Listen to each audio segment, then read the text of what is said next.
In last week's lesson, students were presented with a variety of activities and tasks, overviews and videos, and multiple choice questions, all related to parts of speech, as well as parts of a sentence and sentence variety. So in this particular reinforcement activity that pulls over into week 3, students are being asked to, again, reinforce what they learned last week.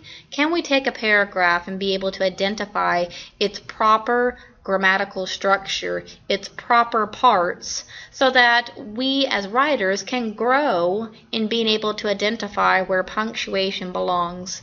Also be able to make sure that we don't have a fragment sentence, which is a sentence that cannot stand all by itself. So these are pieces, as you are an evolving and effective writer, you come to identify certain word cues to help you in being able to break apart a sentence. So let's read the instructions here together so that I can give you a good model of how to complete your assignment this week. So practice paragraph number 1. Students are to identify different parts of speech in the sentences below. Follow the color-coded instructions outlined. My strongest suggestion before I go into these steps is that students need to follow these steps for each sentence. Don't go through the whole paragraph and being able to identify, step 1. Go through each, 5 steps for each sentence. So let's practice this with 2 sentences, and then you'll be responsible for the rest based off of the modeling here. All right, so step 1 in sentence 1. Color code all prepositional phrases in yellow. So I'm going to read the sentence. It says, in Cleveland, the best time to visit Lake Erie is in the winter. So I know that the word in is a prepositional phrase word, and a prepositional phrase always ends with a subject. That is the subject for that prepositional phrase. So I'm going to highlight in Cleveland because Cleveland is the subject for the prepositional phrase. I'm going to highlight it. Come up here and you can see all these different types of highlights. The best time to visit Lake Erie is in the winter. Well, I know the word in, just the same as over here, starts a prepositional phrase, and the subject for that prepositional phrase is winter. So I'm going to highlight that again. Also, I know that the word to, T-O, is a common prepositional phrase word, and it has to remember a prepositional phrase ends with a subject. So what's the subject of this prepositional phrase? Where does it end? Lake Erie is correct. So in that one sentence, we have 3 prepositional phrases. So remember, we're going to go to step 2. Color code all sentence subjects in green. Well, we don't have a whole lot of words left. I can't use Cleveland as my subject because this subject belongs to the prepositional phrase and doesn't belong to the sentence overall.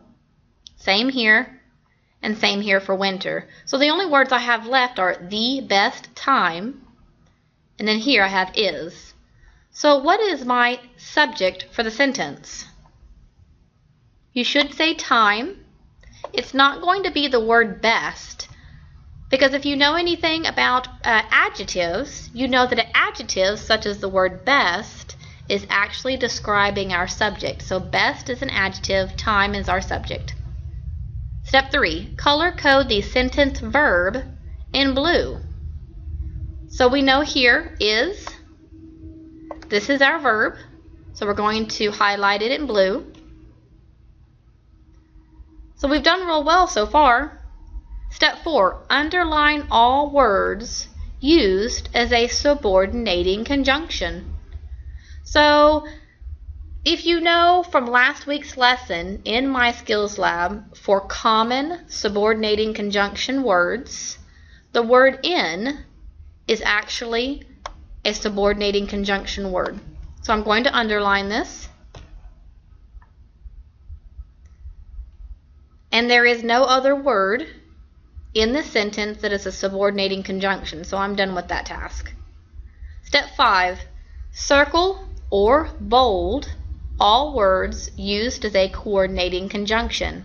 Again, this is something that you learned last week in your My Skills Lab. And if you need to, go back and review your overviews or your videos inside of My Skills Lab in order to be able to gain more information. Also remember that I attached textbook information to be able to help you in case you needed that help. This is inside of week 2. So a coordinating conjunction, in case you don't remember, is a fanboy's word: for, and, nor, but, or, yet, so.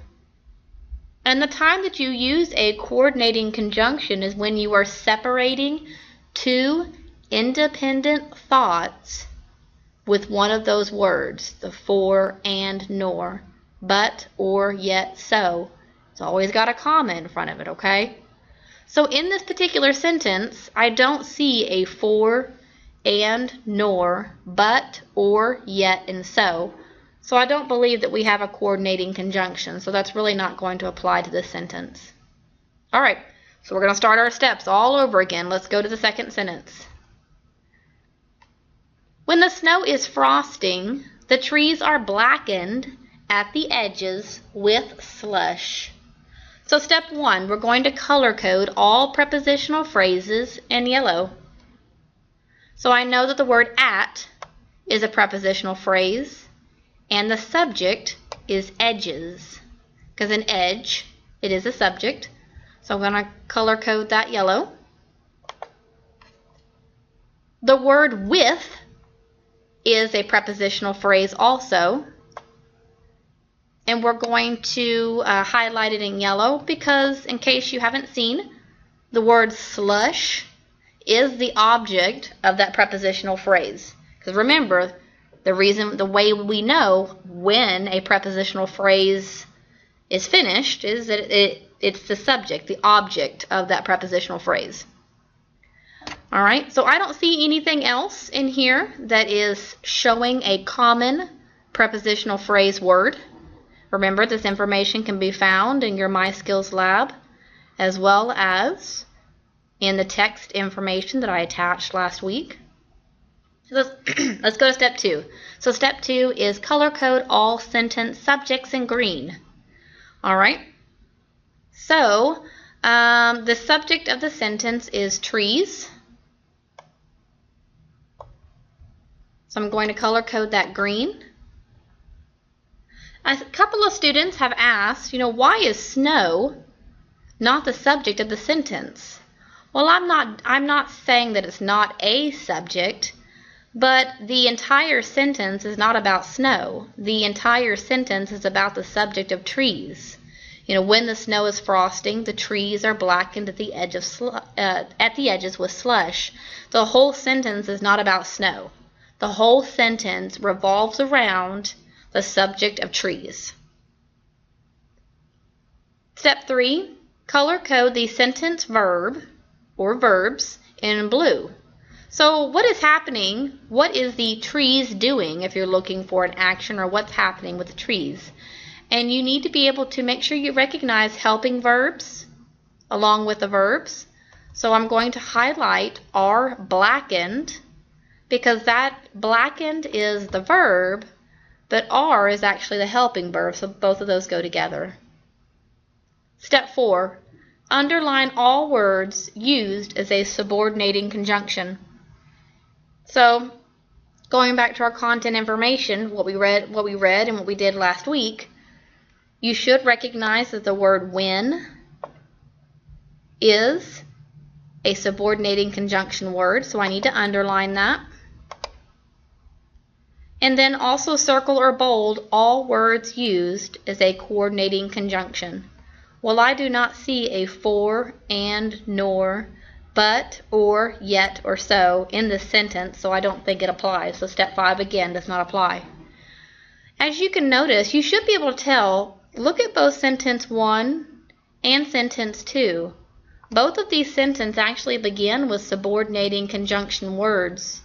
And so you can tell that both of them are going to have a noun within there. So this one has snow, and this one actually has Cleveland in there.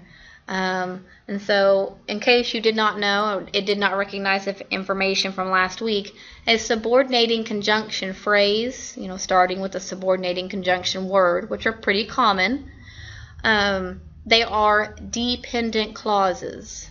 A dependent clause is a thought that cannot stand alone. It is information that is presented either at the beginning or end of a sentence that gives information but cannot stand without a full subject, a full verb, or it doesn't fully express. Let me give an example. Let's say that I just say, when the snow is frosting.